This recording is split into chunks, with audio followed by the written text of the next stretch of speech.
আসসালামু আলাইকুম প্রিয় দর্শক, আমি এই আলোচনার শুরুতেই মিস্টার হৃদয় হাসান নামে এক ভদ্রলোককে ধন্যবাদ দিতে চাই। কে এই হৃদয় হাসান?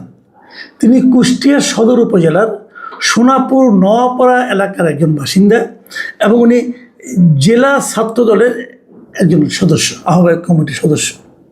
উনি ছাত্রদল করেন, সরকারি দলের সঙ্গে আছেন, এই জন্য ওনাকে ধন্যবাদ দিতে চাই। বিষয়টা কিন্তু তা নয়, সেটা হলো আমি ওই ছাত্রদলের জেলা কমিটির আহ্বায়ককে ধন্যবাদ দিতাম, কিন্তু আমি হৃদয় হাসানকে দিতে চাই।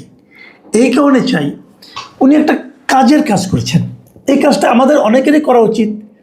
আমরাও ছোটোখাটোভাবে করার চেষ্টা করেছি, কিন্তু কাজ হয়নি। উনি একটা কাজ করেছেন। এই কাজটা হলো, উনি ওই এলাকার যিনি সংসদ সদস্য আছেন জামাতে ইসলামের মিস্টার আমির হামজা, খুবই আলোচিত লোক আমির হামজা। ওনাকে চেনে না বাংলাদেশে এমন লোক খুব কমই আছে। ওনার মুখের জন্য, ওনার কথার জন্য, ওনার কথার ভাষার ব্যবহারের জন্য এবং সেই ভাষার অন্তর্নিহিত ভাবের জন্য উনি বিশাল আলোচিত ব্যক্তি একজন। আমি আর সমালোচিত বললাম না, হয়তো বলতাম, কিন্তু এখন উনি সম্মানিত সংসদ সদস্য, কিন্তু এটা বলা তো ঠিক হবে না। তাহলে আবার তাবৎ সংসদ সদস্য সম্পর্কে মানুষের ধারণা আবার চেঞ্জ হয়ে যাবে। কাজে আমি ওনাকে আলোচিতই বললাম। এই আমির হামজা সাহেবের ব্যাপারে আইনি নোটিশ পাঠিয়েছেন ওনাকে একটা। সেই আইনি নোটিশটা কি? সেই আইনি নোটিশটা হলো, আমির হামজা সাহেব একটা কথা বলেছিলেন, একটা সুইপিং কমেন্টের মতো কিছু কথা বলেছিলেন। সেই কথা বলার মাধ্যমে ওনার মনে কিন্তু সন্দেহ হয়েছে এবং সেই জন্য উনি এটাকে ক্লিয়ার করতে বলেছেন। কি বলেছিলেন আমির হামজা সাহেব? তিনি বলেছিলেন, গত 26শে ফেব্রুয়ারি কুষ্টিয়া শহরে একটা ইফতার মাহফিলে বক্তৃতাকালে আমির হামজা সাহেব বলেছিলেন, আমি কোট আনকোট বলছি, প্রায় সব মিলিয়ে শুধু মেডিকেল কলেজের জন্য 50 কোটি টাকার ওপরে অফার হয়েছে এই 3 দিনে। তাও কেউ জানবে না, শুধু আল্লাহ বাদে। আমি বলেছি 50 কোটি কেন, 100 কোটি পুরা কুষ্টিয়া লিখে দিলেও আমি আমার জায়গা থেকে এক চুল নড়ব না।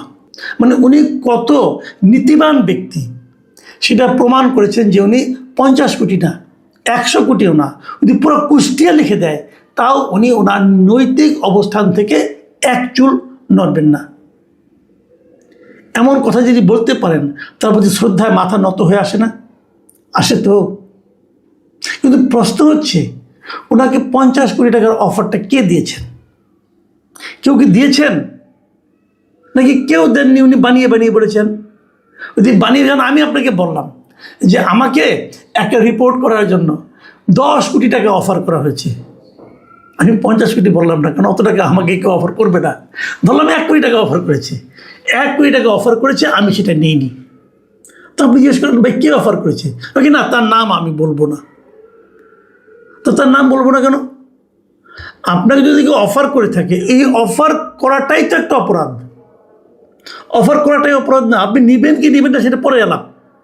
এই যে অফার করলো, ওই লোকটার নামটা প্রকাশ করে দেওয়াই তো আপনার নৈতিক দায়িত্ব। নীতি কাকে বলে? আপনাকে একজন কুপ্রস্তাব করলো, সেই কুপ্রস্তাবটা যে করলো তাকে সমাজের কাছে প্রকাশ করে দেওয়া কি আপনার কাজ না? আপনার দায়িত্বের মধ্যে পড়ে না? আপনার মনে করেন, আমি একটা ঘটনা বলি। সাকিব আল হাসানকে কিন্তু একবার আন্তর্জাতিক ক্রিকেট বোর্ড আইসিসি সাসপেন্ড করেছিল, কিন্তু নিষিদ্ধ করেছিল। মনে আছে আপনাদের? প্রায় 2 বছর ধরে নিষিদ্ধ করেছিল, পরে সেটা একটু কমিয়েছিল। কেন করেছিল?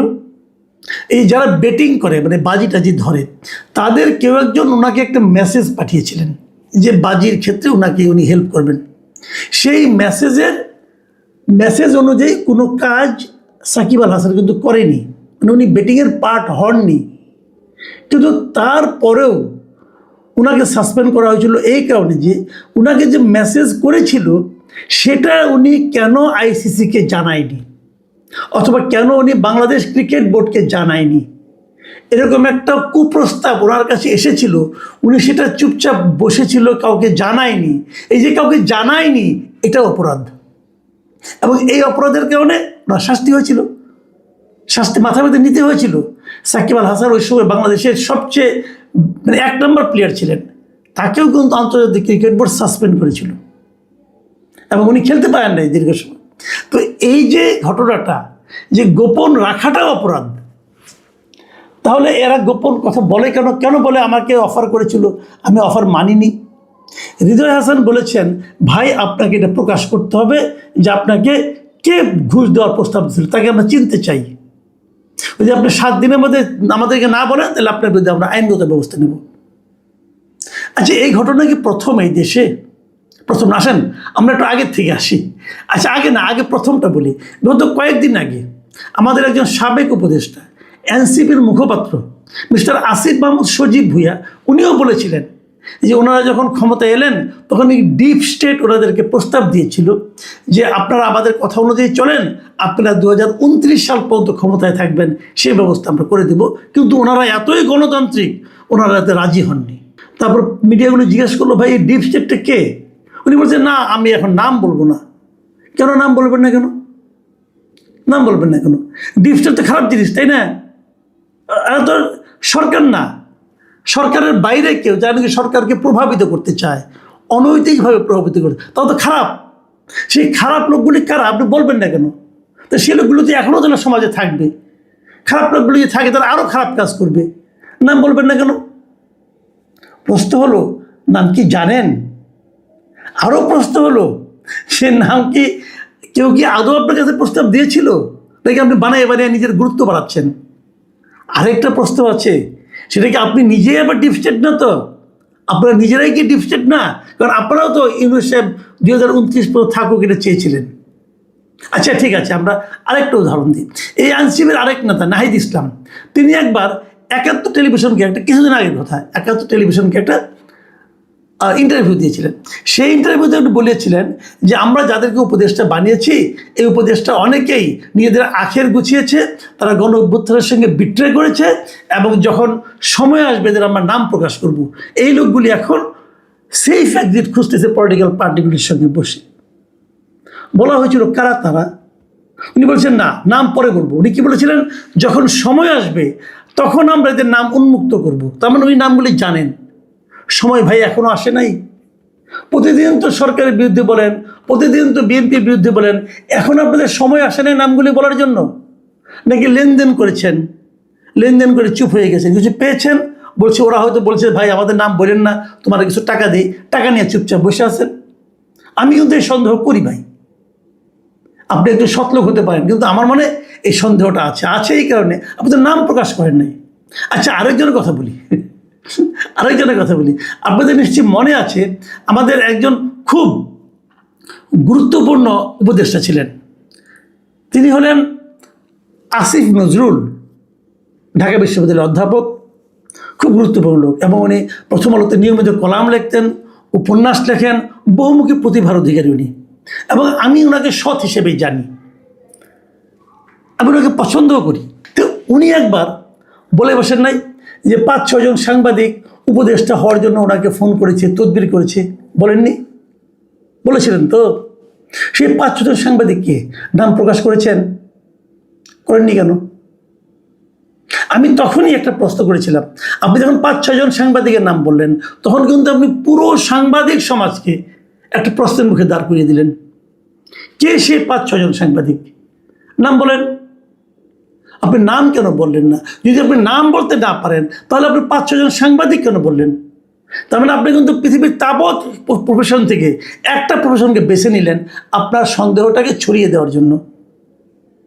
এটাকে আপনি ঠিক করেছেন? কাজটা ঠিক করেননি। ওনার সঙ্গে গত নভেম্বর মাসের শেষ দিকে 2025-এর আমার সঙ্গে পার্সোনালি দেখা হয়েছিল।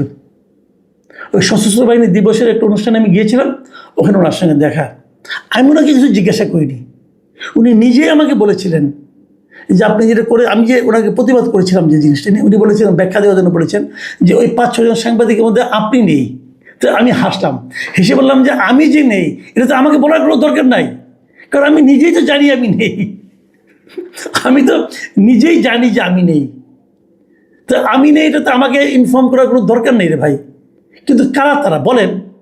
উনি তখন বললেন, যখন আমি ক্ষমতা থেকে নামবো তখন আমি এটাই বলবো। উনি ক্ষমতা থেকে নেমেছেন আজকে প্রায় 1.5 মাসের বেশি হয়ে গেছে। বলেছেন, আমি চ্যালেঞ্জ দিয়ে বললাম উনি বলতে পারবেন না। আমি চ্যালেঞ্জ দিচ্ছি, উনি বলতে পারবেন না। আমি কিন্তু মনে করি কেউ ওনাকে ফোন করতে পারেন, আমি কিন্তু এটা অস্বীকার করি না। আমি ওই যে আসিফ মাহমুদের মতো বায়োবিও ডায়লগ মারছি উনি, এটা আমি বলছি না। আমি বলছি হয়তো বলতেও পারেন, দুইজন সাংবাদিক আগে বলতেও পারেন, আমি জানি না, তবে হতেও পারে। তো নামগুলি বলতে ওনার সমস্যাটা কোথায়? ভয় পাচ্ছেন? এখন আপনার নামগুলি বলা উচিত। 1.5 মাস তো হয়ে গেছে, বলেন, আমরা অপেক্ষা করছি। নাকি 20 বছর পরে মৃত্যুর আগে আপনি বলবেন? তখন তো বললেও যা, না বললেও তা। আমাদের ওই লোকগুলোকে চিনতে হবে, সে লোভী সাংবাদিকদেরকে আমরা চিনতে চাই। এই চেনার অধিকার আমার আছে। এখন তো আমি যে কোনো সিনিয়র সাংবাদিক দেখলে সন্দেহ করি। তো এই যে সকলকে আমি সন্দেহ করছি, এবং সন্দেহ করে কিন্তু আমি অন্যায় করছি। এই যে আপনি আমাকে অন্যায় করার জন্য প্ররোচিত করছেন, আপনি ঠিক করছেন। আমি আশা করবো আসিফ নজরুল সাহেব খুব শিগগিরই সে 5-6 জন সাংবাদিকের নাম বলবেন, এবং কে ওনাকে কিভাবে করেছেন ফোন, এটা বলবেন। এটা আমি জানতে চাই। আচ্ছা, আমি আরেকটা ঘটনা বলি আপনাদেরকে। এইগুলো হয়ে গেল রাজনীতিবিদ অথবা উপদেষ্টা ছিল। আমি একজন আমলার কথা বলি, এটা বলে এই আলোচনাটা শেষ করব। এই আমলার নাম কি? এই আমলার নাম ABM আব্দুস সাত্তার। তিনি একসময় বেগম খালেদা জিয়ার একান্ত সচিব ছিলেন। উনি 2025 সালের অগাস্ট মাসের 8 তারিখে উনি রাজধানীর বিয়াম মিলনায়তনে একটা সেমিনারে অফিসার্স ক্লাবের সাধারণ সম্পাদক হিসেবে, অফিসারের সাধারণ সম্পাদক এবং বৈষম্য বিরোধী কর্মচারী ঐক্য ফোরামের সভাপতি ছিলেন তখন তিনি। ওখানে BCS ক্যাডারের এক সমাবেশে উনি বক্তৃতা দিচ্ছিলেন, এবং ওই বক্তৃতা দেওয়ার কালে তিনি বলেছিলেন যে অন্তর্বর্তী সরকারের 8 জন উপদেষ্টার সীমাহীন দুর্নীতির প্রমাণ ওনার নিজের কাছে আছে। এবং তারপরে বলছিলেন যে এই উপদেষ্টাদের সাথে যোগাযোগ ছাড়া গুরুত্বপূর্ণ নিয়োগও হয় না, বদলিও হয় না। তার মানে 8 জন উপদেষ্টার সীমাহীন দুর্নীতির প্রমাণ, তথ্য প্রমাণ ওনার কাছে আছে। আমি তখনই বলেছিলাম, মিস্টার সাত্তার, এই তথ্য প্রমাণগুলি প্রকাশ করেন। প্রকাশ করেন না উনি। আমি তখনই সন্দেহ প্রকাশ করেছিলাম যে কেন প্রকাশ করলেন না? হয় ধমক খেয়েছেন অথবা মাল খেয়েছেন, তাহলে প্রকাশ করবেন না কেন? কোনটা কারণ? আপনি কেন, আপনি যখন অভিযোগটা করলেন তখন তো আপনি তাবৎ উপদেষ্টাদের ব্যাপারে কিন্তু একটা সন্দেহ ছড়াই দিলেন। কোন 8 জন? কোন 8 জন? আমরা কেউ যাই না। কোন 8 জন? কোন 8 জন বলেন? আচ্ছা ঠিক আছে, তখন ভয় পেয়েছেন, তখন অন্তর্বর্তীকালীন সরকার ছিল। এখন তো অন্তর্বর্তীকালীন সরকার নাই, এবং এখন আপনি খুব পাওয়ারফুল। তখন আপনি সাবেক সচিব ছিলেন, এখন আপনাকে এনে চুক্তিভিত্তিক নিয়োগ দেওয়া হয়েছে, এবং আপনি এখন প্রধানমন্ত্রীর মুখ্য সচিব। মানে এখন বিরাট পোস্ট, কিন্তু মানে তাবৎ সচিবদের মধ্যে খুব পাওয়ারফুল সচিব উনি, প্রধানমন্ত্রীর মুখ্য সচিব উনি। রেগুলার পোস্ট একটা, তাই না? আপনি প্রধানমন্ত্রীর মুখ্য সচিব হয়েছেন, এখন আপনি 8 জনের নাম বলেন না কেন? এখন আপনার 8 জনের ব্যাপারে যে তথ্য প্রমাণ আপনার কাছে ছিল সেটা প্রকাশ করেন না কেন? অথবা ব্যবস্থা নেন না কেন? নাকি তখন মাল বেশি খেয়েছিলেন এই জন্য এখন ওগুলো ভুলে গেছেন? আপনি ভুলে গেছেন, আমি তো ভুলি নাই ভাই, এই জাতি তো ভুলে নাই। আমাদের কাছে আপনি একজন সন্দেহজনক ব্যক্তি। আমি জানো তারেক রহমানকে বলছি, আপনি এমন একজন লোককে আপনার মুখ্য সচিব